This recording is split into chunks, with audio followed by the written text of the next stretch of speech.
Hello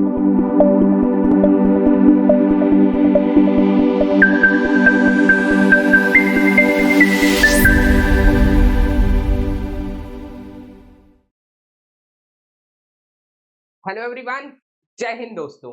कैसे हैं आप लोग? उम्मीद करता हूं आप सभी स्वस्थ होंगे और मस्त होंगे। As a member of Colonel Roy Defence Academy, मैं शिवा मिश्रा, मेरी ये जिम्मेदारी बनती है कि आपको एक बहुत इंपॉर्टेंट इंफॉर्मेशन से रूबरू कराया जाए और आपको बताया जाए। आज मैं बात करने वाला हूं एक नई एंट्री की, जो कि मार्केट में अभी आई है।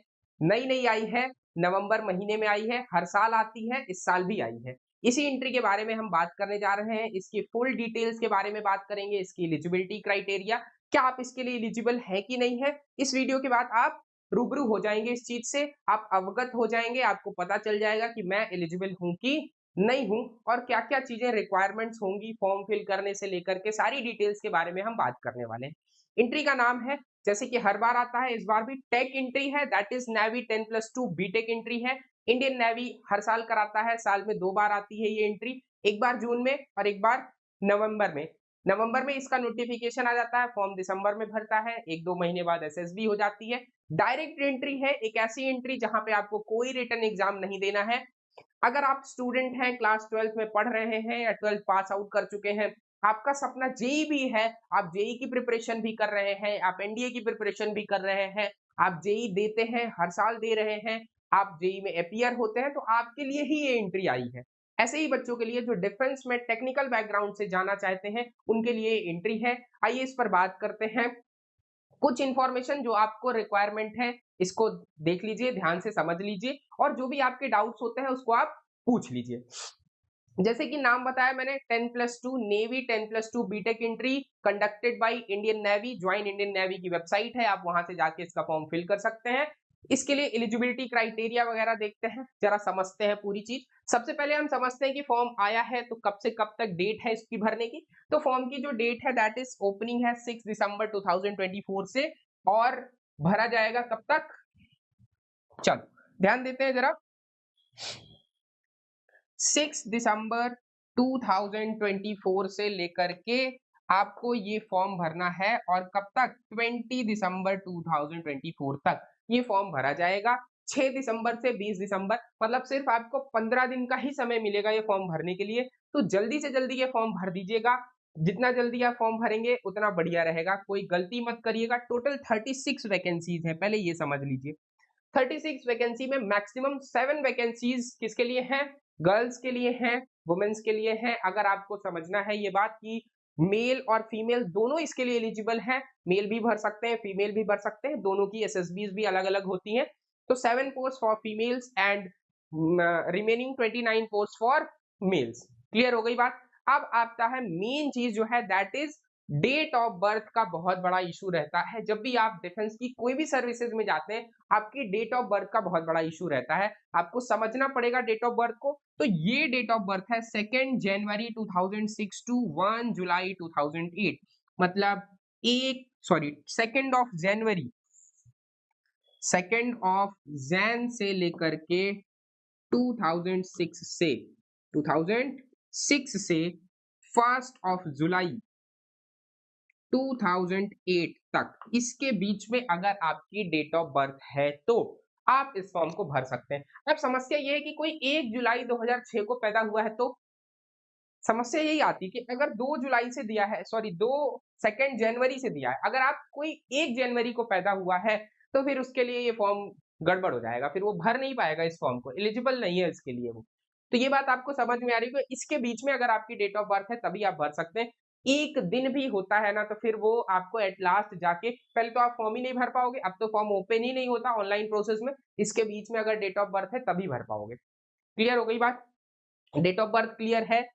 कितनी वैकेंसीज हैं, 36 वैकेंसी हैं, majorly technical branch, executive branches के लिए हैं। मतलब आप यहाँ जाएंगे तो इन ब्रांचेस में आपको काम करने का मौका मिलेगा, है ना, but as a member of Indian Navy, है ना। क्लियर हो गई बात। चलो आगे थोड़ा सा बढ़ते हैं, देखते हैं और आगे आ जाते हैं। अगर एलिजिबिलिटी क्राइटेरिया की बात करें, एलिजिबिलिटी क्राइटेरिया बहुत ध्यान से समझिएगा, what is the eligibility criteria.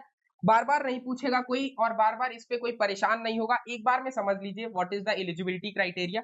जो एलिजिबिलिटी क्राइटेरिया है वो आपका दैट इज आपको 10+2 में आप होने चाहिए या पास होने चाहिए, मतलब आपका पीसीएम होना चाहिए सब्जेक्ट, पहले आप समझ लीजिए 10+2 में पीसीएम होना चाहिए सब्जेक्ट। और आप अपियरिंग में भी दे सकते हैं और पास आउट में भी दे सकते हैं इस एंट्री को, लेकिन आपका एग्रीगेट होना चाहिए कितना 70%। अपियरिंग वाले एग्रीगेट नहीं दे पाएंगे, ये समस्या हो जाती है अपियरिंग वालों के। तो जो पास आउट है उनके लिए है 70% इन पीसीएम। इसको याद रखिएगा, फिजिक्स केमिस्ट्री मैथ तीनों के नंबर जोड़िए, 3 से डिवाइड करिए, मल्टीप्लाइड बाई 100 करिए। जैसे मान लीजिए अगर किसी का फिजिक्स में आपका 65 मार्क्स है और केमिस्ट्री में आपका 72 मार्क्स है और मैथ्स में मान लीजिए 78 मार्क्स है, इस तरीके से किसी के मार्क्स है आउट ऑफ 100, तो इन तीनों का एग्रीगेट करिए। ठीक है, जैसे 8 2 10 5 15 और 7 7 14 और 7 3 21, 215 divided by 3, this is 71 point something, 71.23 जो भी आएगा।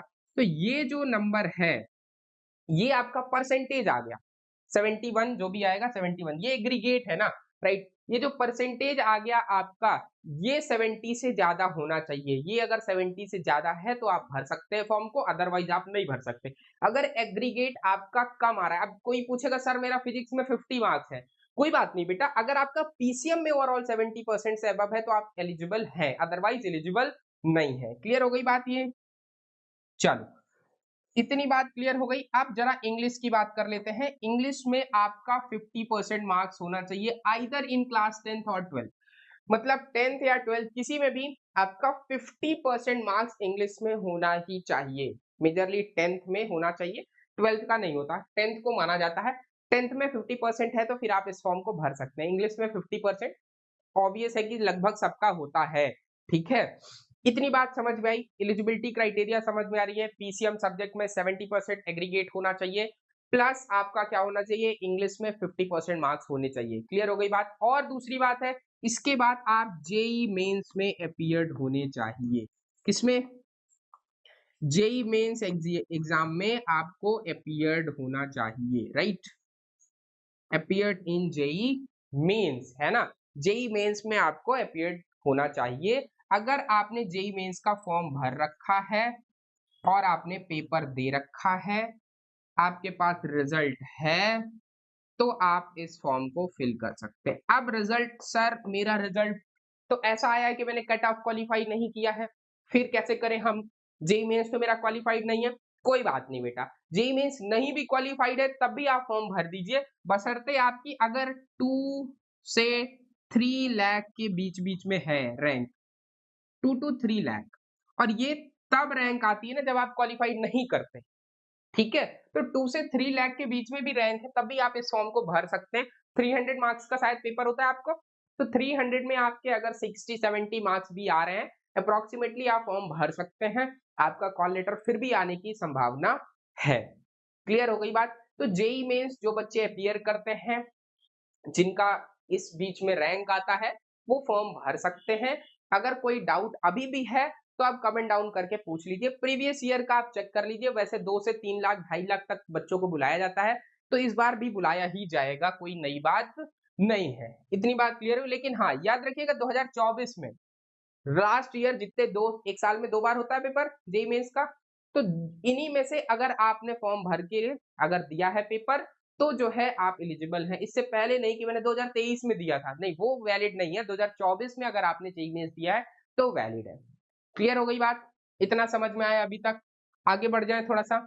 चल, आप थोड़ा सा आ जाते हैं जरा, आप थोड़ा और बात कर लेते हैं। अनमैरिड, अब 2006 से 2008 में पैदा हुए हो तो शादी तो नहीं हुई होगी, ये भी ठीक बात है, तो ये बहुत ज्यादा मैटर नहीं करता। अनमैरिड है तभी भर सकते हैं। हाँ, कुछ वर्स केस में मैरिड भी हो जाती है तो वो लोग एलिजिबल नहीं है। अनमैरिड कैंडिडेट्स ही एलिजिबल है इस कोर्स के लिए। और यहाँ पे आपको जाके करना क्या है, तो आप जब पहुंचोगे यहाँ तो आपको बीटेक की डिग्री मिलेगी। आपको 4 साल का बीटेक का कोर्स मिलेगा। कुछ ब्रांचेस दिए गए हैं जिसमें आपको वो बीटेक करने का मौका मिल जाएगा।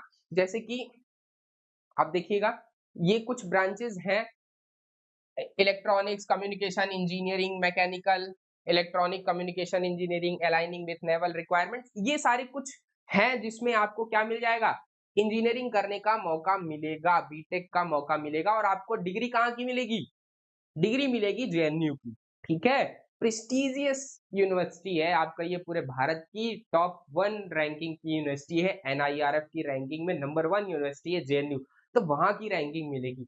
तो आप समझ लीजिए आपको आपका सपना भी पूरा हो जाएगा कि भाई जेएनयू में पढ़ना था, राइट। तो ये भी है, इसको आप अच्छे से दीजिएगा, है ना। अगर आप बेसिकली इसमें अगर आपने अपना बोर्ड्स अच्छा किया है, जेईई मेंस थोड़ा ठीक किया है, तो आपको एसएसबी का कॉल लेटर आ जाएगा, फिर आप एसएसबी की प्रिपरेशन में लग जाइए, कोई रिटन एग्जाम नहीं है। कोई गलती मत करिएगा फॉर्म भरने में कहीं पे भी।